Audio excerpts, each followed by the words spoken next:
आप देख रहे हैं मेरा YouTube channel study with Zeenat. Friends, आज हम करेंगे BA programme 5th semester pol science के important question with answer. Friends, ये वेरी वेरी इंपॉर्टेंट क्वेश्चन है, एग्जाम में पूछा जा सकता है आने वाले एग्जाम में। स्टार्ट करते हैं। फर्स्ट क्वेश्चन है, लोक प्रशासन को परिभाषित कीजिए, इसके अध्ययन के विभिन्न उपागमों का वर्णन कीजिए। फर्स्ट ऑफ ऑल आपको फ्रेंड्स परिचय लिखना है कि लोक प्रशासन की एक अधिक व्यापक अवधारणा का ही एक पहलू है। इसीलिए लोक प्रशासन का अर्थ समझने से पहले ये आवश्यक है कि हम प्रशासन शब्द का अर्थ समझें। अंग्रेजी शब्द दो शब्दों और मिनिस्टर से मिलकर बना है, जिसका अर्थ है सेवा करना या प्रबंधन करना। प्रशासन का शाब्दिक अर्थ है सार्वजनिक मामलों का प्रबंध। तो परीक्षा के लोक प्रशासन क्या है कि एक अधिक व्यापक अवधारणा का ही एक व्यापक पहलू है, और इसे समझने के लिए ये आवश्यक है कि हम प्रशासन का शब्द अर्थ समझें। ये दो शब्दों और मिनिस्टर से लेकर बना है, जिसका अर्थ है सेवा करना या प्रबंधन करना। प्रशासन का शाब्दिक अर्थ है सार्वजनिक मामलों का प्रबंधन करना। अर्थ अब देख लेते हैं। अर्थ क्या है? लोक प्रशासन शब्द दो अर्थों में प्रयोग किया जाता है। जो लोक प्रशासन है वो दो अर्थों में प्रयोग किया जाता है, विस्तृत अर्थ और संकीर्ण अर्थ। कौन से वो दो? विस्तृत अर्थ और संकीर्ण अर्थ। विस्तृत अर्थ में लोक प्रशासन में सरकार की तीन शाखाओं विधायिका, कार्यपालिका और न्यायपालिका की गतिविधियां शामिल होती हैं कि लोक प्रशासन दो अर्थों में प्रयोग किया जाता है, विस्तृत अर्थ और संकीर्ण अर्थ। विस्तृत अर्थ में लोक प्रशासन में सरकार की तीन शाखाओं विधायिका, कार्यपालिका और न्यायपालिका की गतिविधियां शामिल होती हैं, और इस दृष्टिकोण को वुडो विल्सन, एल.डी. व्हाइट, फिफनर आदि ने अपनाया है। जो विधियां हैं किसने अपनाया है? वुडो विल्सन, एल.डी. व्हाइट, फिफनर आदि ने अपनाया है। और इसके विपरीत संकीर्ण अर्थ में लोक प्रशासन में सरकार की सिर्फ कार्यकारी शाखा की गतिविधियां ही शामिल है। और संकीर्ण में क्या शामिल है कि अर्थ में लोक प्रशासन में सरकार की सिर्फ कार्यकारी शाखा की गतिविधियां ही शामिल होती है, और इस दृष्टिकोण को साइमन लूथर गुलिक, विलोबी आदि ने अपनाया। और इसे किसने अपनाया है? साइमन लूथर गुलिक, विलोबी ने अपनाया है। नेक्स्ट है परिभाषाएं। इसकी परिभाषाएं क्या? वुडो विल्सन, पहली परिभाषा क्या है? वुडो विल्सन के अनुसार क्या किया गया कि लोक प्रशासन का काम कानून को सविस्तार व्यवस्थित रूप से लागू करना है। जो लोक प्रशासन का काम है, लोक प्रशासन का क्या काम है कि सविस्तार व्यवस्थित को लागू करना, और कानून लागू करने की प्रत्येक कार्यवाही प्रशासन की ही एक गतिविधि है। और कानून जो लागू किए जाते हैं वो किसके कार्य के द्वारा किए जाते? कानून लागू करने की प्रत्येक कार्यवाही प्रशासन की ही एक गतिविधियां हैं। एल.डी. व्हाइट के अनुसार लोक प्रशासन में वे सभी गतिविधियां शामिल हैं जिनका उद्देश्य लोक नीति की पूर्ति करना या उसे लागू करना है। लोक प्रशासन जो है वे उसमें सभी गतिविधियां शामिल हैं जिनका उद्देश्य लोक नीति की पूर्ति करना या उसे लागू करना है। नेक्स्ट है लूथर गुलिक के अनुसार लोक प्रशासन के विज्ञान का वे हिस्सा है जिसका सरोकार सरकार और इस तरह कार्यवाही शाखा से होता है जहां सरकार के काम होते हैं, और हालांकि प्रत्यक्ष विधि और न्यायिक शाखाओं के साथ इसके संबंध में समस्या है। लूथर गुलिक ने क्या कहा कि लोक प्रशासन जो है वो प्रशासन के विज्ञान का वे हिस्सा है जिसका सरोकार सरकार और इस तरह कार्यकारी शाखा से होता है जहां सरकार के काम होते हैं, और विधि और न्यायिक शाखाओं के साथ इसके संबंध में समस्याएं हैं। नेक्स्ट है साइमन के अनुसार आमतौर पर लोक प्रशासन का अर्थ है राष्ट्रीय, प्रांतीय और स्थानीय सरकारों की कार्यकारी शाखाओं की गतिविधियां। फ्रेंड्स, अलग अलग साइंटिस्ट के अलग डिफरेंस है कि एल.डी. व्हाइट ने कहा कि लोक प्रशासन में वे सभी गतिविधियां शामिल हैं जिनका उद्देश्य लोक नीति की पूर्ति करना या उसे लागू करना है। और लूथर गुलिक ने क्या कहा कि लोक प्रशासन के विज्ञान का वे हिस्सा है जिसका सरोकार सरकार और इस तरह कार्यवाही शाखा से होता है जहां सरकार के काम होते हैं। हालांकि प्रत्यक्ष विधिक और न्यायिक शाखाओं के साथ इसके संबंध में समस्याएं हैं। और साइमन के अनुसार आमतौर पर लोक प्रशासन का अर्थ है राष्ट्रीय, प्रांतीय और शासन और स्थानीय सरकारों की कार्यकारी शाखाओं की गतिविधियां। अब नेक्स्ट देखते हैं लोक प्रशासन के विभिन्न उपागम इस प्रकार हैं। लोक प्रशासन के विभिन्न उपागम देखते हैं। फर्स्ट है ऐतिहासिक उपागम।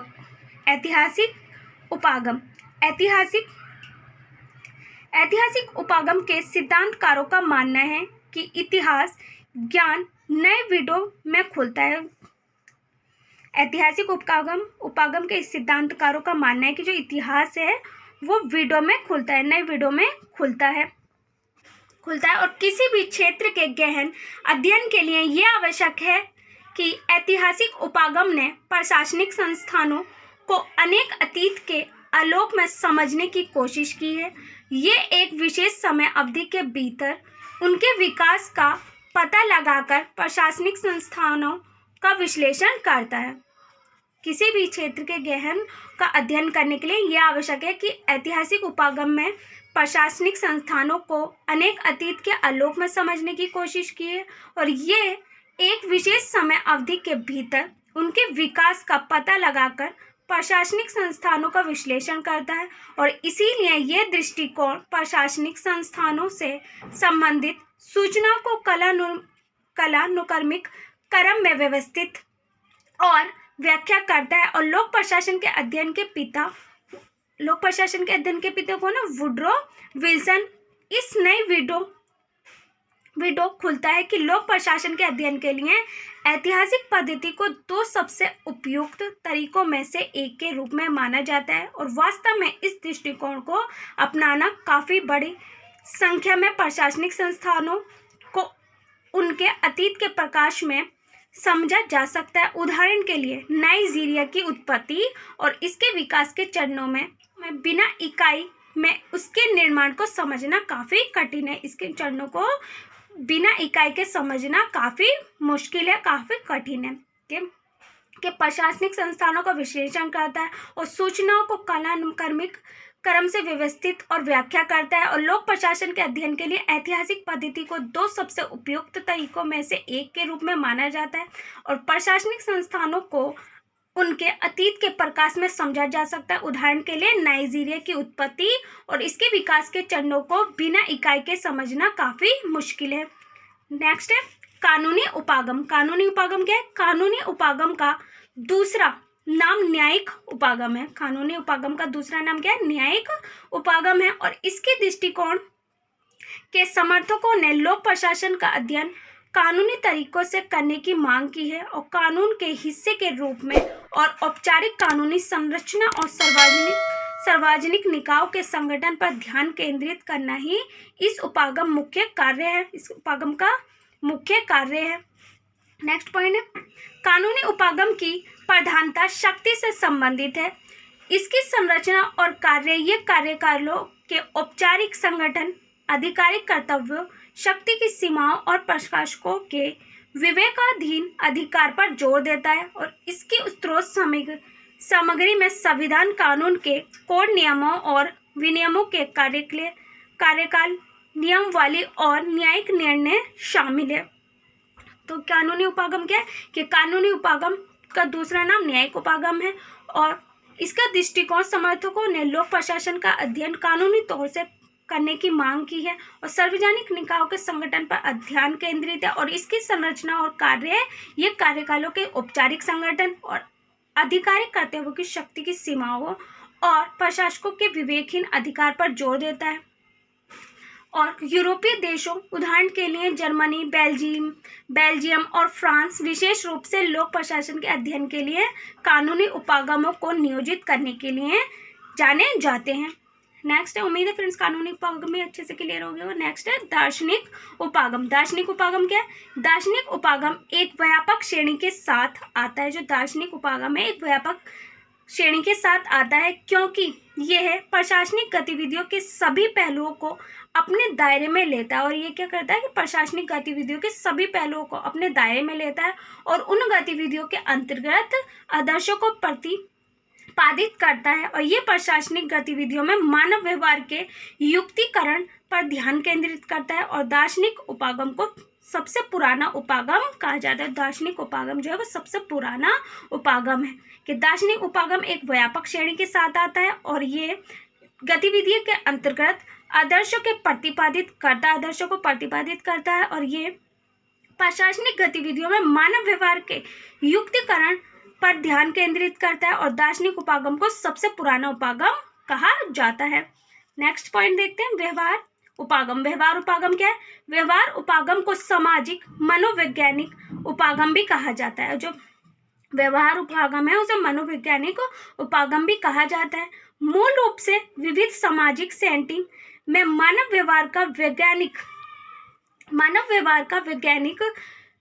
वैज्ञानिक अध्ययन के साथ संबंध है और ये उपागम पारंपरिक उपागम के खिलाफ आलोचना से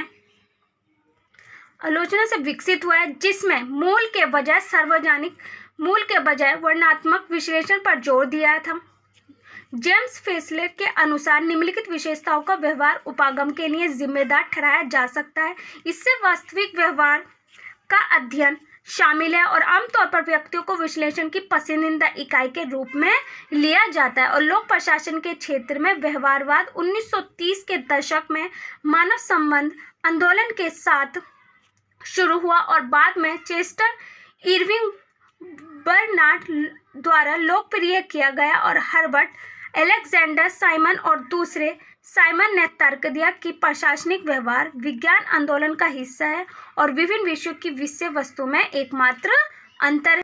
तो व्यवहार उपागम क्या है कि व्यवहार उपागम को सामाजिक मनोवैज्ञानिक उपागम भी कहा जाता है और मूल रूप से विविध सामाजिक सेटिंग में मानव व्यवहार का वैज्ञानिक अध्ययन के साथ संबंध है और ये उपागम पारंपरिक उपागम के खिलाफ आलोचना से विकसित हुआ है और ये जेम्स फेसलर के अनुसार निम्नलिखित विशेषताओं का व्यवहार उपागम के लिए जिम्मेदार ठहराया जा सकता है और आमतौर पर व्यक्तियों को विश्लेषण की पसंदीदा इकाई के रूप में लिया जाता है और बाद में चेस्टर इरविंग बर्नार्ड द्वारा लोकप्रिय किया गया और हर्बर्ट अलेक्जेंडर साइमन और दूसरे साइमन ने तर्क दिया कि प्रशासनिक व्यवहार विज्ञान आंदोलन का हिस्सा है और विभिन्न विषयों की विषय वस्तु में एकमात्र अंतर है।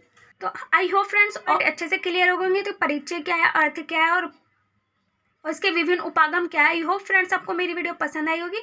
मेरी वीडियो कैसी लगी कमेंट्स बॉक्स में लिखकर जरूर बताना। If you like the video so don't forget to like share and subscribe my channel and hit the bell icon. इसे अपने फ्रेंड्सों के साथ शेयर करना ताकि इस वीडियो का प्रॉफिट उन्हें भी हो और आपको नेक्स्ट कौन से टॉपिक पर वीडियो चाहिए। अगर इंपॉर्टेंट क्वेश्चन की वीडियो चाहिए वो आप मुझे कमेंट्स बॉक्स में लिखकर बता सकते हैं और इसकी PDF चाहिए वो भी आप मुझे कमेंट्स बॉक्स में लिखकर बता सकते हैं। Thanks for watching my video.